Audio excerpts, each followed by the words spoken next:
and it will cost a hefty amount from 3 lakh to 5 lakh Japanese yen. ये काफी expensive है, but unfortunately India इस list में नहीं आता। 3 बार मैं फेल हुआ।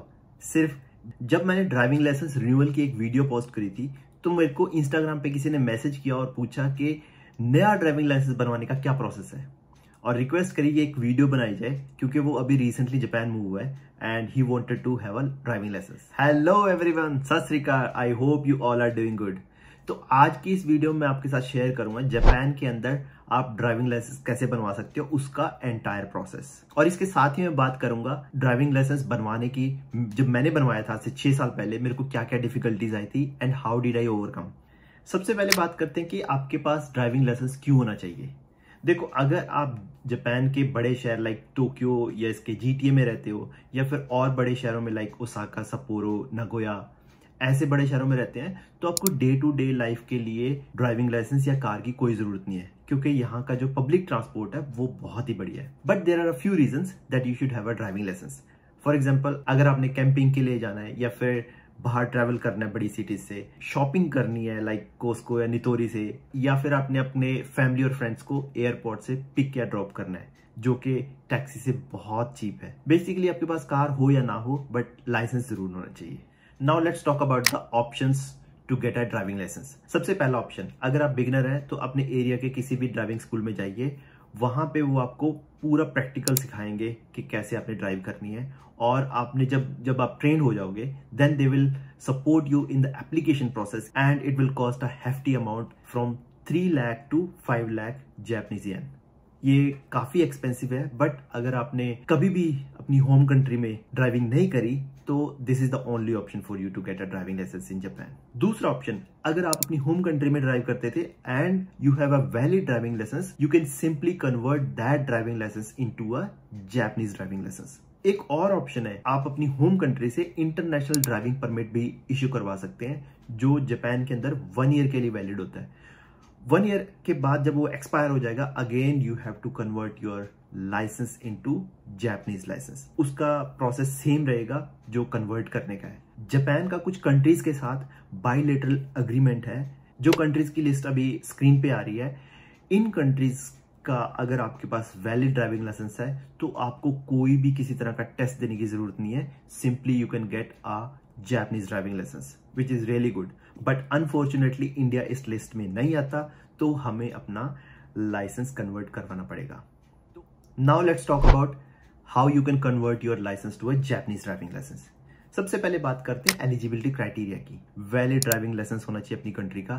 सेकेंड, जो ड्राइविंग लाइसेंस है अपनी कंट्री से, वो 3 महीने से ज्यादा पुराना होना चाहिए। ऐसा नहीं है कि आप जापान आए जून में और मई में ही आपने इंडिया से वो लाइसेंस बनवाया, ऐसा नहीं चलेगा। थर्ड है 18 साल या इससे ज्यादा की उम्र आपकी होनी चाहिए। और फोर्थ है जापान में स्टे का वैलिड वीजा होना चाहिए। और फिफ्थ है कि आप जापान के जो अपनी लोकल कम्युनिटी है, लोकल सिटी सेंटर है, वहां पे आप रजिस्टर्ड होने चाहिए। अगर आप ये बेसिक एलिजिबिलिटी क्राइटेरिया मैच करते हैं तो उसके बाद आपने सबसे पहले क्या करवाना है, अपने लाइसेंस की ट्रांसलेशन। जापान ऑटोमोबाइल फेडरेशन की वेबसाइट पे जाके चेक कर सकते हो कि आपके नियरेस्ट सेंटर कौन सा इनका, वहां पे जाओ, अपने लाइसेंस की ट्रांसलेशन करवा सकते हो। ट्रांसलेशन के लिए क्या क्या डॉक्यूमेंट्स चाहिए, सबसे पहले इनकी वेबसाइट पे आपको एक फॉर्म मिल जाएगा, तो वो फॉर्म आपने डाउनलोड करना है। उसको पहले ही आप फिल कर लेना ताकि आप अपना वहां पे टाइम बचाओ। सेकंड, आपने क्या करना है, आपने ड्राइविंग लाइसेंस कैरी करना है अपना, और उसकी फ्रंट और बैक की कॉपी भी। और थर्ड, आपने कैरी करना है अपना रेजिडेंस कार्ड, उसकी भी फ्रंट और बैक की कॉपी करवा लेना। ट्रांसलेशन करवाने की फीस है 4000 येन, जो कि आपको वहां पे पे करनी है जब आप ये एप्लीकेशन सबमिट करोगे। एक बार आपको अपने लाइसेंस की ट्रांसलेशन मिल गई, उसके बाद आपने क्या करना है, अपने एरिया के nearby driver's licence centre पे जाना है। अभी आपको स्क्रीन पे लिस्ट दिख रही होगी जिसके अंदर टोक्यो, कानागावा, चीबा और साइतामा के जो ड्राइवर लाइसेंस सेंटर है उनकी लिस्ट है। आपको डॉक्यूमेंट्स क्या क्या चाहिए, तो डॉक्यूमेंट्स के अंदर सबसे पहले आता है आपकी होम कंट्री का ड्राइविंग लाइसेंस, उसके बाद जो उसकी ऑफिशियल ट्रांसलेशन थी वो, एंड थर्ड नंबर पे है आपका रेजिडेंस सर्टिफिकेट, उसको जूमिन बोलते हैं। वो आप अपने वार्ड ऑफिस से, या फिर अगर आपके पास माई नंबर है तो आप किसी भी कन्वीनियंस स्टोर पे जाके, तो वहां से भी आप 300 येन में रेजिडेंस सर्टिफिकेट निकलवा सकते हो। फोर्थ नंबर पे है आपका रेजिडेंस कार्ड। नेक्स्ट है फोटो, जिसका साइज है 3x2.4 सेंटीमीटर। अगर आपके पास इंटरनेशनल ड्राइविंग लाइसेंस का परमिट है वो आपने कैरी करना है। और लास्ट में है फीस। फीस के लिए आप इनकी वेबसाइट चेक कर सकते हो क्योंकि फीस वेरी करती है प्रीफेक्चर वाइज। एक बार आपके पास ये सारे डॉक्यूमेंट्स रेडी हो गए, नेक्स्ट है फिर अपॉइंटमेंट। अपॉइंटमेंट या तो ये है कि आप इनको कॉल करके अपॉइंटमेंट बुक कर सकते हो। सेकंड है आप डायरेक्टली इनके ड्राइवर लाइसेंस सेंटर पे जाओ, वहां पे आप first come first serve basis पे आप अपनी एप्लीकेशन सबमिट कर सकते हो। अगर आप बिना अपॉइंटमेंट के वहां पे ड्राइवर लाइसेंस सेंटर पे जाते हो तो उसके लिए एक टिप है, अर्ली मॉर्निंग जाओ, वहां पे 7 बजे चले जाओ, 7:30 बजे आप लाइन में सबसे आगे होगे। 8:30 पे वहां पे विंडो ओपन होती है and you can submit your documents. Early morning इसलिए बोल रहा हूँ क्योंकि वहां पे लाइन बहुत लंबी लग जाती है and you may need to wait longer. अब बात करते हैं कि ड्राइवर लाइसेंस सेंटर पे क्या प्रोसेस होता है। सबसे पहला प्रोसेस है डॉक्यूमेंट्स की स्क्रीनिंग।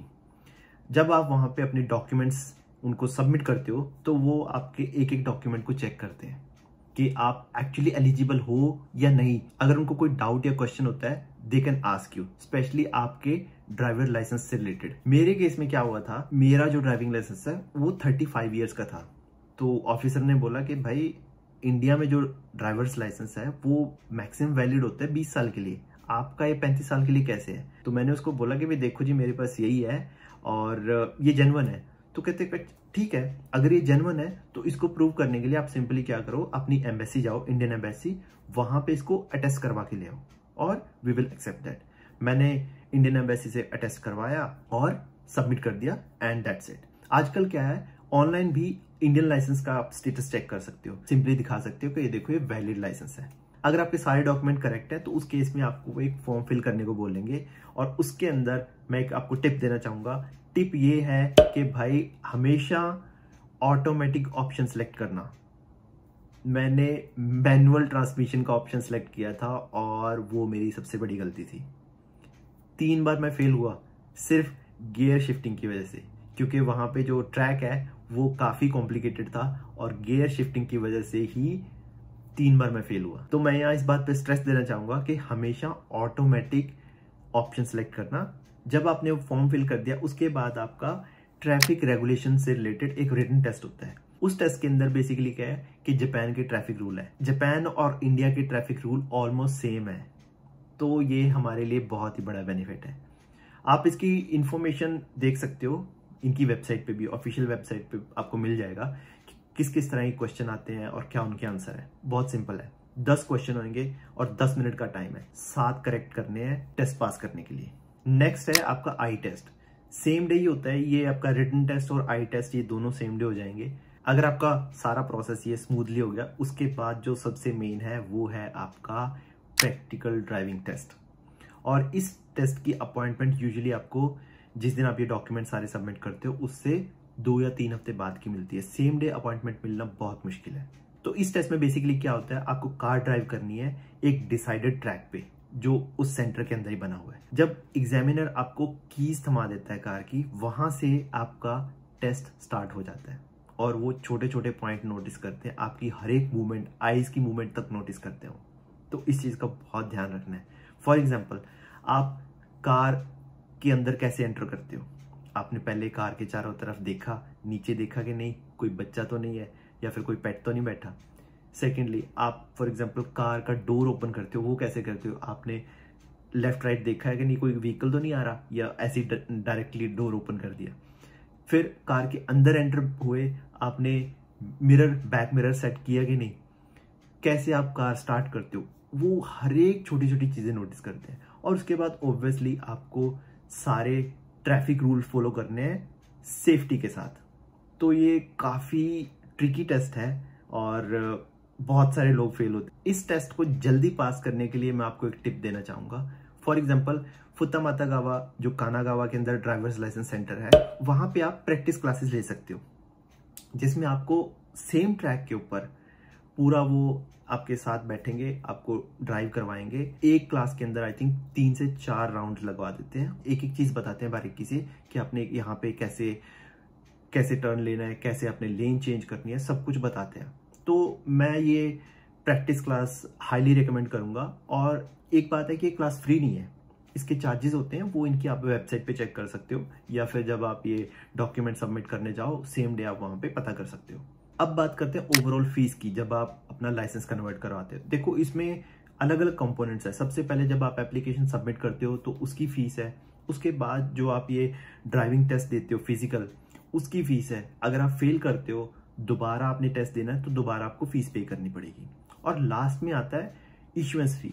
जब आपने टेस्ट पास कर लिया ये भी, उसके बाद आपका जब आपने लाइसेंस इशू करवाना है उस टाइम भी आपको एक फीस पे करनी पड़ती है।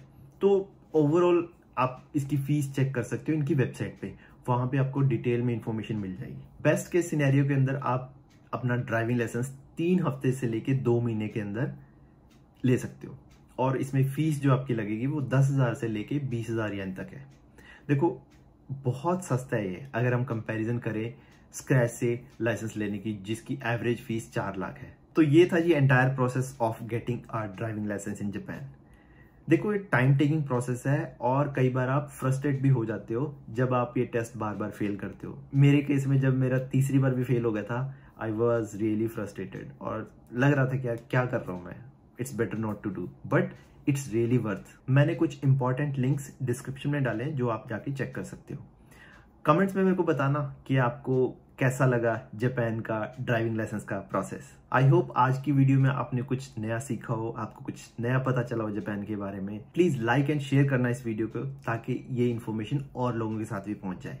अगर चैनल को सब्सक्राइब नहीं किया तो सब्सक्राइब कर लेना, क्योंकि मैं और भी इंटरेस्टिंग और इन्फॉर्मेटिव वीडियो लेके आता रहूंगा। आप मेरे को इंस्टाग्राम पे भी फॉलो कर सकते हैं @IamVikasdeep Singh। तो इसी के साथ मिलते हैं नेक्स्ट वीडियो में। Till then stay safe and bye bye.